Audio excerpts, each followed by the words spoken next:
Hello, स्वागत है आपका फिर से मेरे चैनल में। और जल्दी से आज का एपिसोड जो नंबर 7 है स्टार्ट करते हैं। और जो आज की पहली स्टोरी है भाई, जो लोकेशन है उसका नाम सुनकर ही सिरन पैदा हो जाती है। लोकेशन है मुर्दा घर। और जैसा कि आप जानते हैं कि भाई मुर्दा घर का तो नाम सुन के थोड़ा सा अजीब सा महसूस होने लग पड़ता है, चाहे वहाँ पर कुछ ऐसी घटनाएं होती हो या ना होती हो, लेकिन नाम सुन के ही कुछ अजीब सा फील होने लग पड़ता है। तो जो पहली स्टोरी है वो जिन्होंने मुझे भेजी, कह रहे कि वो काफ़ी टाइम पहले की स्टोरी है। और वो एम्प्लॉई थे मुर्दा घर में, और उनकी जो ड्यूटी होती थी बेसिकली रात को ड्यूटी होती थी मुर्दा घर में। तो जब इनकी शादी भी नहीं हुई थी तब से ये ड्यूटी कर रहे थे मुर्दा घर में। हालांकि ये कहते हैं कि कभी इन्हें बहुत ज़्यादा इन्होंने गौर नहीं किया इस चीज़ को, लेकिन जो कई बार इनके कुलीग्स होते थे वो आते जाते रहते थे। वो कहते थे कि भाई हमें बड़ी परेशानी होती है मुर्दा घर में, हमें काफ़ी ज़्यादा डर लगता है, कुछ चीज़ें हिलने की आवाज़ आती हैं। हालांकि ये कहते हैं कि मुझे भी कुछ ऐसा फील कभी कभी होता था, लेकिन कभी इन्होंने इतना गौर नहीं किया। और ये कहते हैं कि कभी मुझे डर लगा नहीं, क्योंकि इन चीज़ों को वो कभी मानते नहीं थे।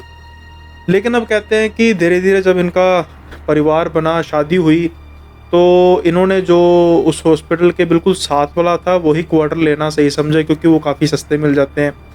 तो ये कह रहे हैं कि इन्होंने जो मुर्दा घर की दीवार थी हॉस्पिटल की, वो लास्ट वॉल थी, और उसके साथ ही अटैच यानी कि दूसरी तरफ जो था वो क्वार्टर शुरू हो जाता था। और जिसे कहते हैं बदकिस्मती से इनका जो कमरा था वो मुर्दा घर की दीवार की तरफ लगता था।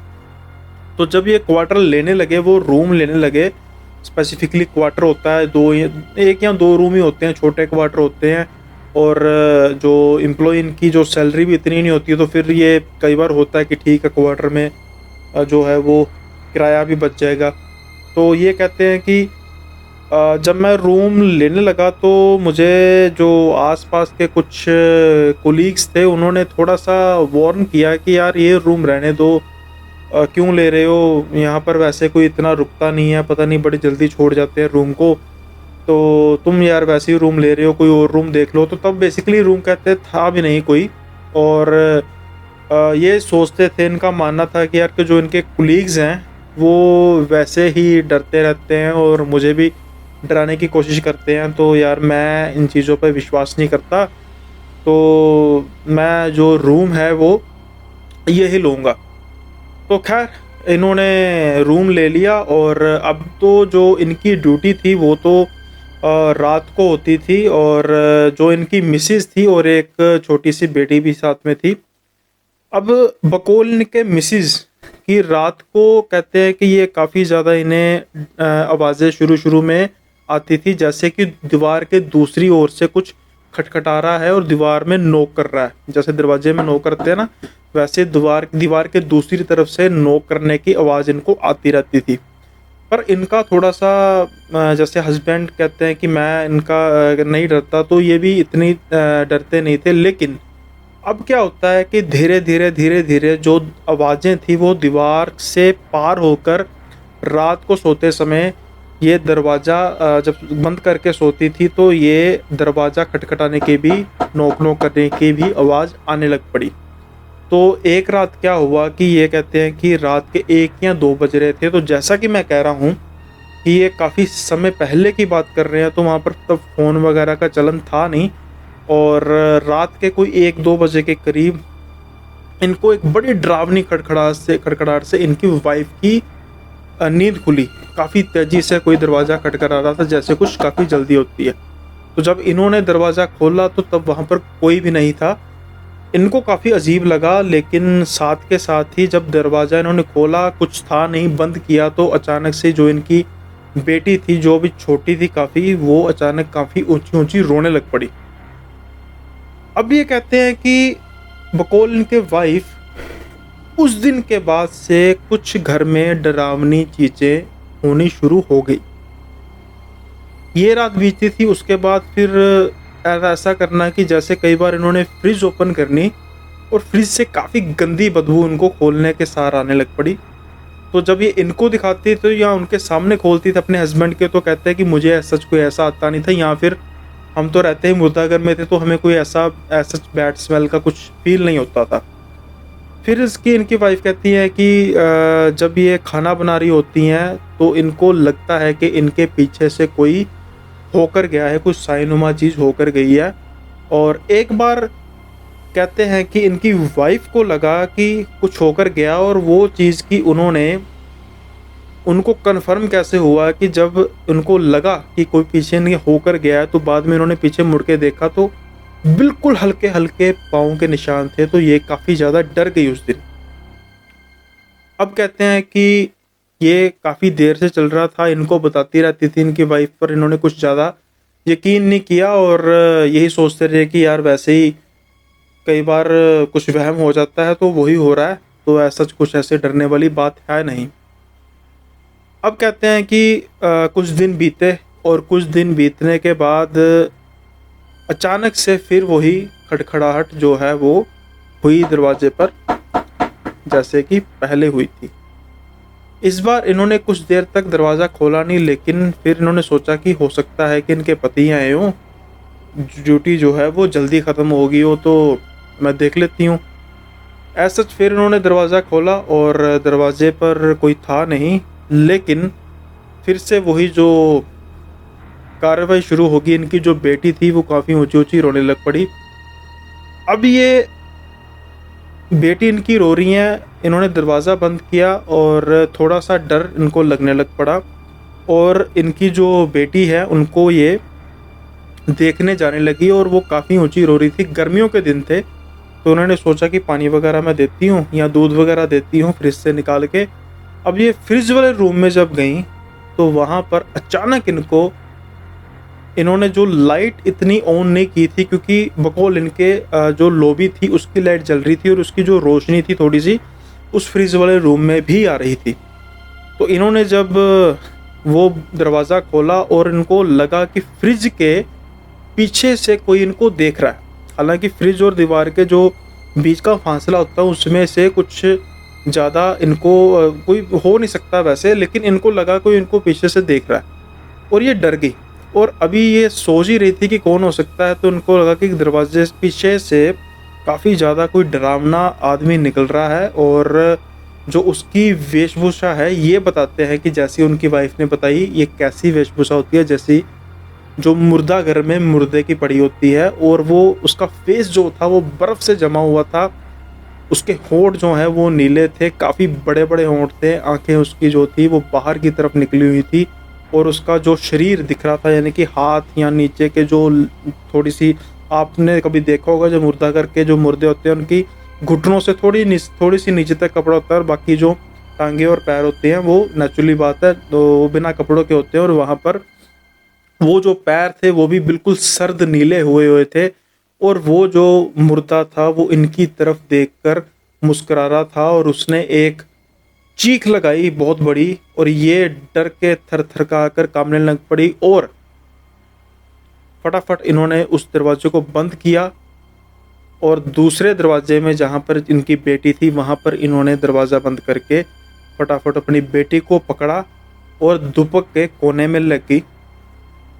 अब कहते हैं कि ये जो कमरा था वो काफ़ी बड़ा कमरा था, और उस कमरे के बिल्कुल जो दरवाज़ा जहाँ से शुरू होता है उसके साथ एक चेयर होती है। अब ये कहती हैं कि ये बेड के एक दूसरे कोने की तरफ दुबक गई, इन्होंने नहीं देखा क्या हुआ। कुछ देर के बाद वो जो कमरे का दरवाज़ा है वो खुलता है, और उस कुर्सी पर आकर कोई बैठ जाता है। डर के मारे ये जो है वहीं पर दुबकी रहती हैं, ये ना आंखें खोलती हैं और ना ही ये अपने बेबी को छोड़ती हैं। बेबी भी अब जो है चुप हो चुका था और वो भी सो गया था।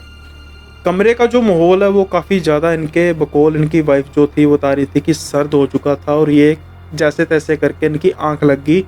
इनकी हिम्मत नहीं हुई कि वो जाके देखें कि कौन आया। अगली सुबह इनकी जो नींद थी वो फिर से दरवाज़ा खड़खड़ाने से खुली, लेकिन अब सुबह हो चुकी थी, तो ये एकदम उठी, अपने बेबी को उन्होंने बेड पे लेटाया, और उसके बाद उन्होंने फटाफट भाग के दरवाज़ा खोला। दरवाज़ा खोलते सार ये हैरान रह गई। उन्होंने देखा कि इनका पति जो था वो सामने खड़ा हुआ था, और ये काफ़ी डर गई थी। डर के इन्होंने अपने पति को गले लगा लिया और रोने लगी ऊंची ऊंची। तो इनके पति ने कहा क्या हुआ, तो ये बताती हैं कि कल आप जल्दी शिफ्ट होगी ख़त्म, आप आके कुर्सी पर बैठ गए और मुझसे पूछा तक नहीं। तो ये कहते हैं कि क्या बकवास किए जा रही हो, मैं तो अपने काम पर बिज़ी था, मैं तो अपनी ड्यूटी दे रहा था और क्या बात हुई। तो फिर उन्होंने सारी जो कहानी थी वो लड़ीवार बताई कि ये सब कुछ हुआ और सब कुछ ऐसा हुआ, फ्रिज में से निकला। पहले तो उनके हस्बैंड ने हंसी से टाल दिया, लेकिन जब उन्होंने कहा कि ऐसे कुर्सी पर आके कोई बैठा था और उसके बाद जो है वो मुझे पता नहीं क्या हुआ, मेरी आंख लग गई, डर के मारे मैं निकल नहीं सकी। तो पहले तो पति ने इनके हंसी में बात उड़ा दी, लेकिन जब उन्होंने कुर्सी पे देखा तो बिल्कुल हल्के हल्के ब्लड स्टेन्स थे, खून के दाग थे। तो ये देखकर ये कहते हैं कि मैं भी बहुत चक्का रह गया, क्योंकि इनको भी थोड़ा बहुत पता है और इनके मुताबिक जो वो खून के धब्बे थे वो जमे ऐसे हुए थे जैसे किसी डेड बॉडी के होते हैं, फ्रेश नहीं थे, किसी डेड बॉडी के थप्पे, खून के थप्पे होते हैं वो थे। तो ये कहते हैं कि फिर इनको सब कुछ रिकॉल होने लग पड़ा कि कैसे इनके कुलीग्स कह रहे थे, हिंट में दे रहे थे कि यार छोड़ पड़ा इस रूम को ना ले। तो फिर इन्होंने कहा कि हमने उस दिन ही फैसला किया कि हम आज के दिन भी नहीं यहीं पे रुकेंगे, क्योंकि उनकी वाइफ के साथ हुआ था, परमात्मा की कृपा से उस दिन वो बच गए। और क्या पता कि उस रात, जिस दिन की ये बात अब कर रहे हैं जिन्होंने छोड़ा, कि उस रात क्या हो जाता। तो इन्होंने ऑन द स्पॉट जो है वो रूम को छोड़ा और जो भी अपने सीनियर से रिक्वेस्ट करके 1 या 2 दिन जो है किसी और क्वार्टर में, दूर के क्वार्टर में रुका और बाद में अपना जो है रूम चेंज कर दिया। तो थैंक यू सो मच। और ये काफ़ी खौफनाक एक्सपीरियंस है। जैसा कि ये कह रहे हैं कि ये तो डरते नहीं है, लेकिन वाइफ के साथ हुआ। और जो हेलुसिनेशन होता है ना, वो भी जो होता है वो कुछ सेकंड का होता है, इतना लंबा हेलुसिनेशन नहीं चलता कि कुछ उसे दिख रहा है। तो जैसा कि ये बता रहे हैं कि फ़र्स्ट टाइम जब दरवाज़ा नॉक हुआ तो उसके बाद कुछ हुआ नहीं, तो उसके बाद दोबारा नॉक हुआ तो कुछ हो सकता है क्योंकि ऐसी कोई बला जो है वो आ गई हो। तो thank you so much for sending this story. और ऐसे ही अगर आप भी अपनी कोई स्टोरी भेजना चाहें तो मैंने डिटेल जो है वो मैंने ऑलरेडी दी हुई है, आप स्क्रीन पे देख सकते हैं। अपनी मेरी जीमेल आईडी है narratebysunil23@gmail.com और जो मेरी इंस्टा आईडी है narratebysunil23, उस पर भेज सकते हैं। अगर आप लिखने में अच्छे हैं तो लिख कर भी भेज सकते हैं। अगर आपको लगता है कि आपको कुछ ऐसी है जिसमें वो आप लिख कर बयान नहीं कर सकते, तो फटाफट आप ऑडियो के फॉर्म में मुझे इंस्टा पे भेज सकते हैं। और मैं अगर उसमें लॉजिक हुआ, डर हुआ, तो मैं ज़रूर आपके साथ वो इस प्लेटफॉर्म में मैं शेयर करूँगा। और जो मेरे पॉडकास्ट आएंगे अपकमिंग, उसमें भी मैं शेयर करूँगा, ताकि जो आपकी स्टोरी को भी अच्छी रीच मिल सके। क्योंकि ये तो अभी चैनल नया है और नए से याद आया यार, आप फटाफट इसको सब्सक्राइब कर दीजिए ताकि सपोर्ट बढ़े। और वीडियो को लाइक कर दीजिए अगर आपको ये स्टोरी पसंद आई है। तो अगर नहीं भी पसंद आई तो डिसलाइक कर सकते हैं, मेरे लिए फीडबैक होगा। अब चलते हैं अगली स्टोरी की तरफ। अगली स्टोरी जो है वो इंडिया की स्टोरी है और औरंगाबाद से मुझे भेजी है। ये भाई कहते हैं कि ये छुट्टियों में अपने चाचा के यहाँ छुट्टियां काटने गए थे और जो इनके चाचा हैं वो हैं रेलवे में कर्मचारी।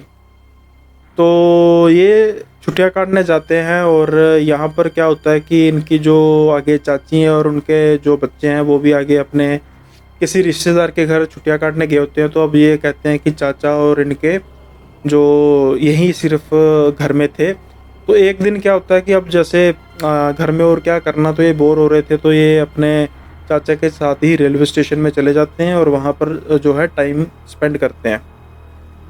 रात को इनकी जो ड्यूटी होती थी वो थोड़ी सी लेट फ्री होती थी। अमूमन कहते हैं कि कुछ 11-12 के आसपास हो जाते थे। ये कहते हैं कि जब ये वापस आ रहे थे तो इनके रास्ते में एक फ्लाईओवर पड़ता था। अब ये कहते हैं कि ये फ्लाईओवर जो है वो पास कर रहे थे, फ्लाईओवर से दोनों निकल रहे थे चाचा भतीजा।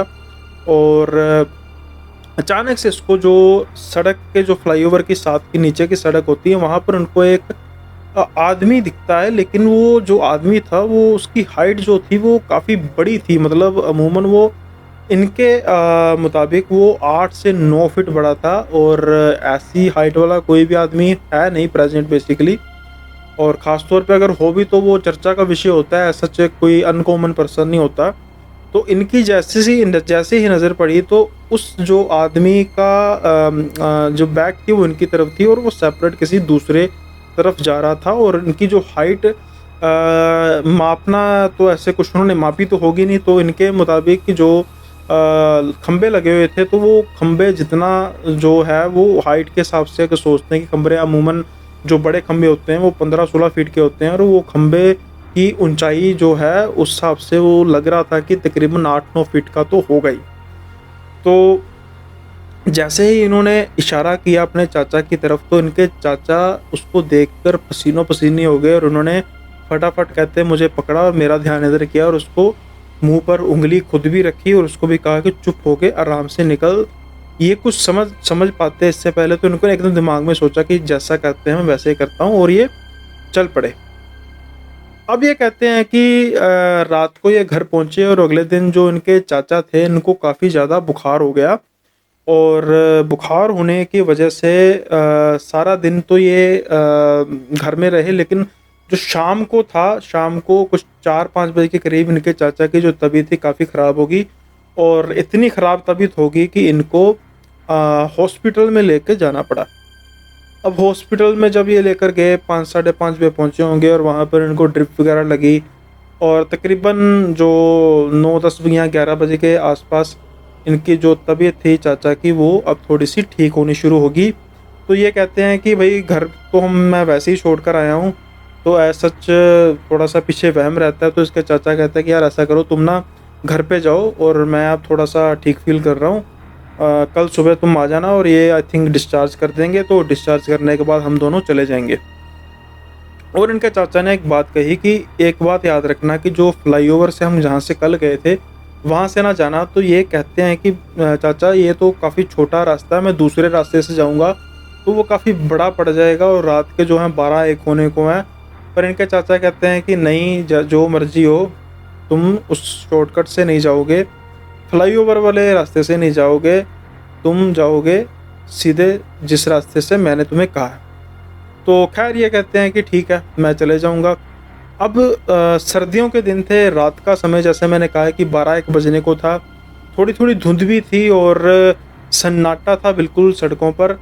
अब ये कहते हैं कि जिस मोड़ पर आकर डिवाइड होती है सड़क, एक शॉर्टकट और एक लॉन्ग कट, इनके कहते हैं मन में पता नहीं क्या आया, लालच आ गया कि यार घर में अगर मैं लॉन्ग कट से जाता हूँ तो मुझे 15 से 20 मिनट लगेंगे, और अगर मैं शॉर्टकट से जाता हूँ तो मैं 7-8 मिनट में, मैं यानी कि आधे समय में मैं पहुँच जाऊँगा। तो यार शॉर्टकट से चलते हैं, कोई दिक्कत वाली बात नहीं है, आराम से चला जाऊँगा, और ये रास्ता भी साफ़ सुथरा है, वो रास्ते में सड़कें भी टूटी-फूटी हैं, तो मैं इतनी ज़हमत क्यों उठाऊँ। तो ये अब चल पड़ते हैं उस रास्ते की तरफ जिससे इनके चाचा ने जाने से मना किया था, और एक रात पहले ही जहाँ पर इनको इतना लंबा आदमी दिखाई दिया था और ये समझ नहीं पाए थे। चाचा इनके समझ गए थे लेकिन इन्होंने बात नहीं मानी। अब कहते हैं कि ठीक उसी फ्लाईओवर के पास जाकर इन्होंने देखा कि फ्लाईओवर के बीचों बीच जो कुत्ते हैं वो झुंड बनाकर किसी एक आदमी जो बीच में बैठा हुआ है उसकी वो भौंक रहे हैं, और वो जो आदमी है वो बैठा हुआ भी उतना ही लंबा लग रहा है, यानी कि उसको बैठे होते भी अमूमन लंबा लग रहा होगा। तो आमतौर पे जो 5.5 या 6 फुट का इंसान होगा, जब वो बैठेगा तो 4 फुट के आसपास हो जाएगा, और वो कहता है कि बैठा हुआ भी वो तकरीबन 6-7 फीट का लग रहा था। तो कहते हैं पहले मैंने देखा और मैंने सोचा कि शायद कोई भिखारी वगैरह होगा, पर मेरे दिमाग में एकदम बात आई कि यार भिखारी है पर इतना लंबा इंसान कैसे हो सकता है। अभी कहते हैं कि मैं सोच ही रहा था और वो एकदम इंसान उठा, आदमी उठा, और कुत्ते अचानक से साइड पे होकर इधर उधर उन्होंने भागना शुरू कर दिया और अपनी रोंदी सी आवाज़ ही बनानी शुरू कर दी। अब कहते हैं कि जैसे ही वो आदमी उठा और वो उठ के मेरी तरफ उसने देखा, तो मैं उसकी तरफ देख के हक्का बक्का रह गया। उस आदमी के होंठ ही नहीं थे, दांत उसके बाहर की तरफ निकले थे, और जो उसकी आंखें थे मेरी तरफ देख के चमकने लग पड़ी, और मैं कहते हैं कि फटाफट जैसे तैसे करके भागा, पीछे मुड़ के नहीं देखा, और मैं फटाफट घर में जाके दरवाज़ा बंद किया। अब कहते हैं कि दरवाज़ा बंद करते ही दरवाजे के खटखटाने की आवाज़ आने लग पड़ी। तो ये कहते हैं कि मेरी जो हिम्मत जवाब दे चुकी थी, डर के मारे, एक तो मैं घर पे अकेला, सर्दियों के दिन, और ऊपर से चाचा भी बीमार, और उन्होंने मुझे कहा था कि यहाँ से मत जाना। और ये सब कुछ एकदम इतनी जल्दी हुआ कि ये उस सिचुएशन में as per there claim, his claim sorry, वो कहते हैं कि मैं फेंट हो गया, बस मैं एक किस्म का बेहोश हो गया। और फिर जो सुबह है, सुबह इनकी जो जाग है, जैसे पिछली स्टोरी वाली बात हुई, जैसे इनकी जाग भी जो है वो खटखटाने से दरवाज़ा हुई हुई और ये जो दरवाज़ा इन्होंने बड़ी कमज़ोरी की हालत में, जैसे लग रहा था कि शरीर में जान ही नहीं है, और इन्होंने दरवाज़ा खोला और उनकी चाची और उनका बेटा जो था वो इनके सामने था। और चाची इनको देखकर हैरान होगी और पूछा कि बेटा तुम कब आए और ये क्या हाल अपनी बनाई है, काफ़ी कमज़ोर लग रहे हो। तो फिर उन्होंने सारी कहानी बताई कि ऐसे पहले हम गए थे, चाचा बीमार है वो हॉस्पिटल में, फिर मुझे उन्होंने मना किया था और ऐसे हुआ। तो वो उनकी चाची कहती हैं कि आपके चाचा को आपको बिल्कुल सच्चाई बता देनी चाहिए थी, क्योंकि वो फ्लाईओवर के आसपास शायद वो भी पहली बार भूल गए थे। आपके साथ आते आते बातों में शायद भूल गए होंगे, वहाँ पर किसी जिन का साया है, और इस टाइम पर अगर वो किसी को दिख जाए तो यहाँ तो आदमी पागल हो जाता है और यहाँ तो वो बचता नहीं है। और तुम्हारी किस्मत अच्छी थी कि तुम फटाफट भाग के आ गए और किसी तरीके से तुम इस चीज़ को टॉलरेट कर सके। तो अब ये कहते हैं कि मेरी तबीयत इतनी ज़्यादा ख़राब थी कि अल्टीमेटली इनको भी हॉस्पिटलाइज होना पड़ा, और चाचा तो इनके ठीक हो गए लेकिन इनको रिकवर होने में कम से कम 6 से 7 दिन लग गए। तो ये आपकी स्टोरी थी। थैंक यू सो मच भेजने के लिए। और भाई जब कोई बड़ा कहता है तो उनकी बात को मान लेना चाहिए, और एडवेंचर जो है कब मिस एडवेंचर में बदल जाए वो कहा नहीं जा सकता। तो रिस्पेक्ट देनी चाहिए बड़ों की बात को, मैं तो यही कहूँगा। चलते हैं आज की अगली स्टोरी की तरफ। अगली स्टोरी है जो भाई बताते हैं कि इनको ना हॉरर सुनने का बड़ा शौक़ है, और इतने ज़्यादा हॉरर सुनने के एडिक्टेड है कि ये सुनने के टाइम नहीं देखते कि रात के 1 बजे हैं, 2 बजे हैं, किस जगह पे सुन रहे हैं, कहाँ सुन रहे हैं, इनको इस चीज़ से कोई ज़्यादा मतलब है नहीं।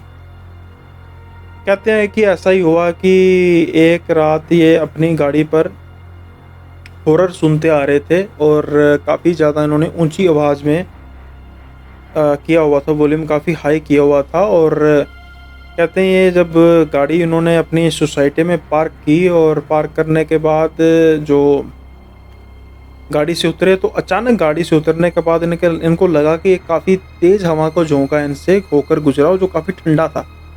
तो इनको लगा कि कोई होगा, हवा का बुल्ला होगा, और मुझे ऐसा कई बार हो जाता है, या फिर इन्होंने गौर नहीं किया।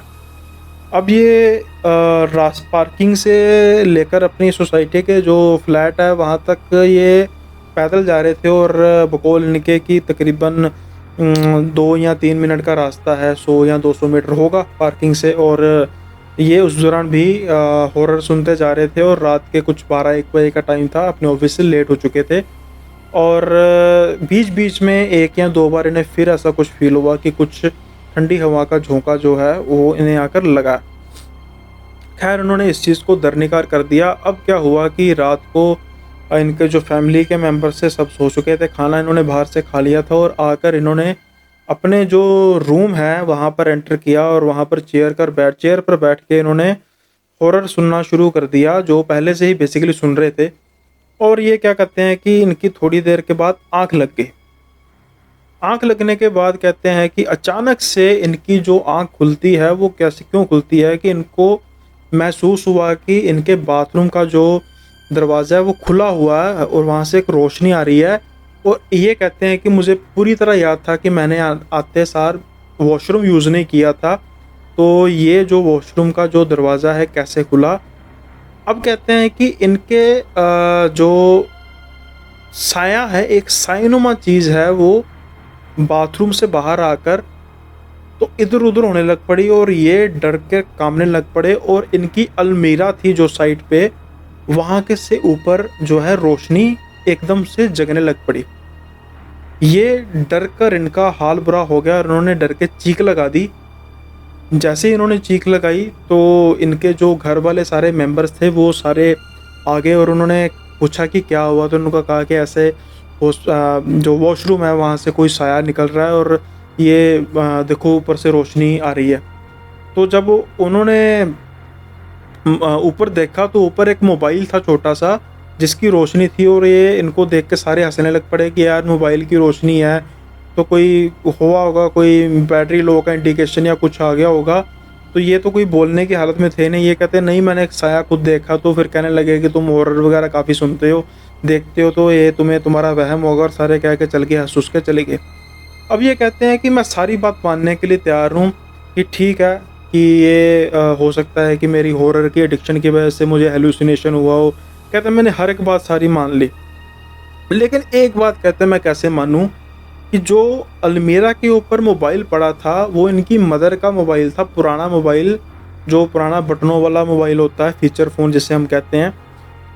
वो फ़ोन कहते हैं कब का डेड हुआ था, बैटरी उसकी डेड थी, लेकिन वो जो फ़ोन चल कैसे गया। अब कहते हैं कि वो फ़ोन ऊपर पड़ा था, इन्होंने देखा वो फ़ोन चल रहा था, ये डर के मारे इन्होंने अपना कमरा छोड़ा और अपने जो ब्रदर के रूम में जाके ये सो गए। अगले दिन जब इन्होंने मोबाइल देखा तो वो डेड था दोबारा से। अब ये कहते हैं कि मैंने दोबारा किसी से ये बात की नहीं, क्योंकि मुझे पागल ना समझे और दोबारा से मेरा मजाक न उड़ाएं। लेकिन ये बात आज भी कहते हैं कि उनकी समझ में नहीं आई क्या हुआ। तो भाई क्या होता है कि ये एनर्जीज होती हैं, और ये इन चीज़ों को जैसे अब देखते हैं ना कि मूवीज़ में भी देखते हैं कि लाइट्स फ्लिकर करती हैं, तो मूवीज़ में के हिसाब से तो ठीक होता है, लेकिन जो ये एनर्जी होती है बेसिकली ये भी एक फॉर्म ऑफ, जैसे मैंने एंटिटीज जो होती हैं भी फॉर्म ऑफ एनर्जी होती है, और ये आसपास की एनर्जीज को भी थोड़ा बहुत इफ़ेक्ट करती हैं। तो पता नहीं अब मोबाइल चार्ज करके उसने क्या करना था उस साये ने। लेकिन जैसा कि आप कह रहे हैं कि भाई मोबाइल चार्ज जो हुआ है वो दिक्कत वाली बात है, तो मैं तो सजेशन दूंगा कि there is a time for listening the horror. सुनो, ज़रूर सुनो, लेकिन एक टाइम होता है, और एकांत में भई ना सुना करो। एकांत में इन चीज़ों को भी क्यों अट्रैक्ट करते हैं वैसे ही। आई होप ये आज का जो एपिसोड था आपको पसंद आया, एपिसोड नंबर 7। लाइक कर दीजिए भाई पसंद आए तो, और सब्सक्राइब चैनल को कर दीजिए। जल्दी ही मिलेंगे आपसे अगले एपिसोड में, और कमिंग मेरे 2-3 पॉडकास्ट भी हैं, वो भी मैं आपके साथ शेयर करूँगा, और वहाँ पर ज़बरदस्त किस्म की जो है वो हॉरर स्टोरीज होंगी, और मज़ा आएगा आपको भी सुन के। जल्दी मिलेंगे अगले पॉडकास्ट में, तब तक के लिए बाय बाय और ख्याल रखिए।